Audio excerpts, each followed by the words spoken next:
pelas suas pesaduras, sarado e curado. E o plano salvífico cumprir-se na minha vida e na sua, através do sacrifício redentor de Jesus Cristo. Eu louvo a Deus por esta palavra. Jesus iria sofrer como ninguém. Jesus ia se tornar maldito na cruz do Calvário por causa do meu pecado, da minha transgressão, do seu pecado, do pecado da humanidade. E Jesus iria afastar-se por um tempo, um pouco de tempo. A única vez que podia acontecer e que aconteceu, justamente iria acontecer. E justamente as três coisas que ele não queria passar.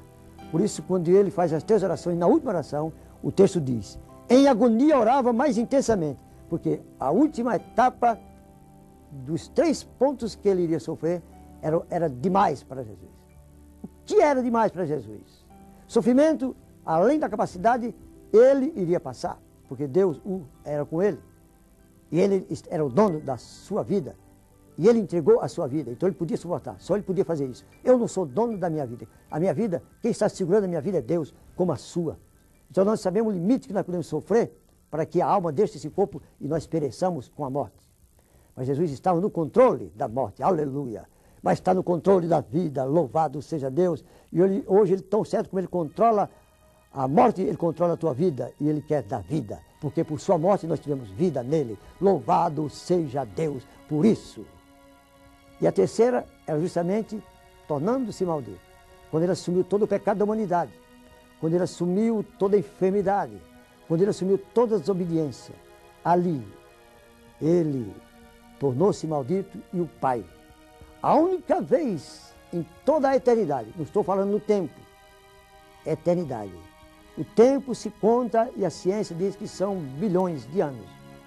A ciência prova isso.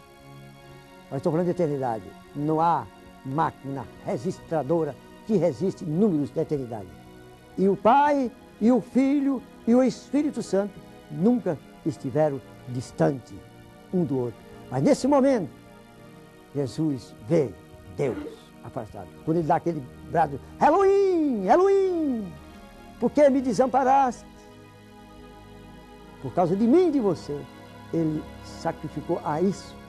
Não só o sofrimento, não só a maldição do meu pecado, do seu pecado, da culpa da humanidade, mas afastar-se de Deus é demais.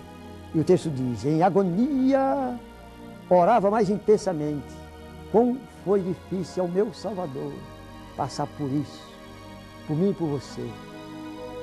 Pergunto, você tem merecimento para isso? Eu tenho merecimento para isso? Você conhece alguém que tenha merecimento a tal ponto de ele fazer isso por ele, por nós? Mas ele fez. Por isso ele diz, Pai, uma vez. Pai, duas vezes.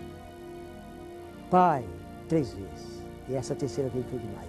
Ele sabia o que estava pedindo. Se possível, passa de mim este cálice. Todavia, não se faça a minha vontade, mas a tua.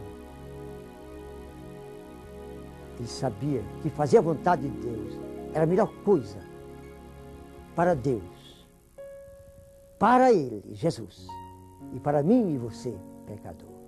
Que neste dia Deus preparou para que você, homem duro de serviço, homem duro de coração, homem que teve a oportunidade, muitas vezes, sabe, Deus, quantas, e você não se rendeu.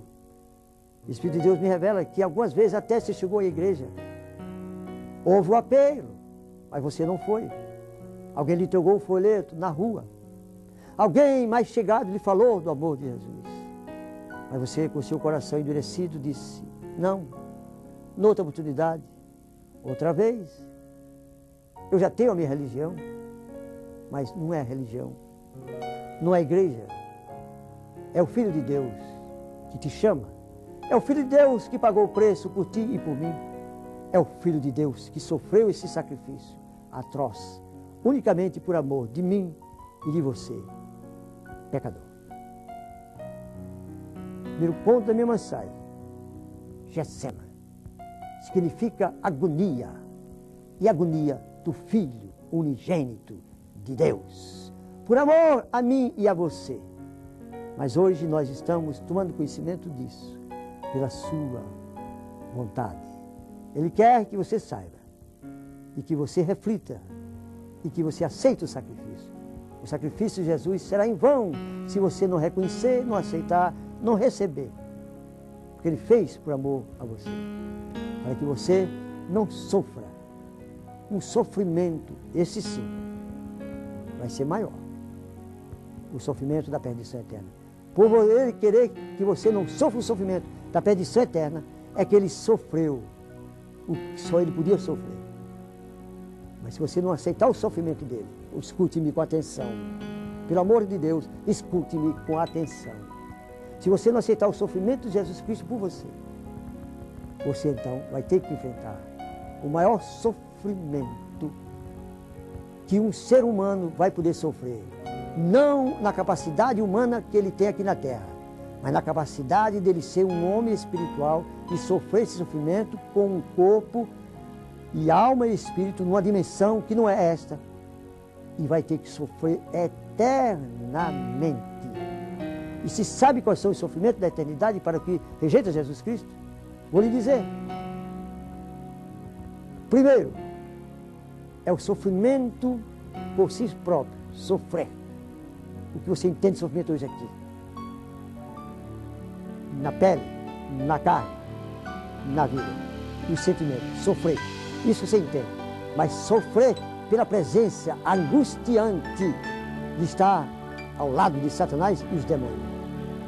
E o maior sofrimento é o que Jesus não queria sofrer. Você sabe qual é? É que jamais a presença de Deus estará naquele lugar. Este é o maior sofrimento, afastado de Deus para sempre. Esta é a punição para os que não aceitam esse sacrifício de Jesus Cristo, que eu vou descrever a partir de agora. Ponto 2 da minha mensagem. Aleluia. O primeiro julgamento de Jesus. Prisão e o primeiro julgamento de Jesus. Diz o texto sagrado que Jesus foi preso. Ele foi preso e ali estavam os representantes dos sacerdotes e os representantes e os principais da guarda do templo. E Jesus é preso, Judas o trai, beija-o, o beijo da traição, e Jesus Cristo é entregue na mão dos seus escarnecedores. E a partir dali começa o seu sofrimento físico. A partir dali eles começam a agredir, a blasfemar, a bater em Jesus e a levar ele aos empurrões para a casa de Anás. Na casa de Anás ele sofre as primeiras interrogações e os primeiros julgamentos.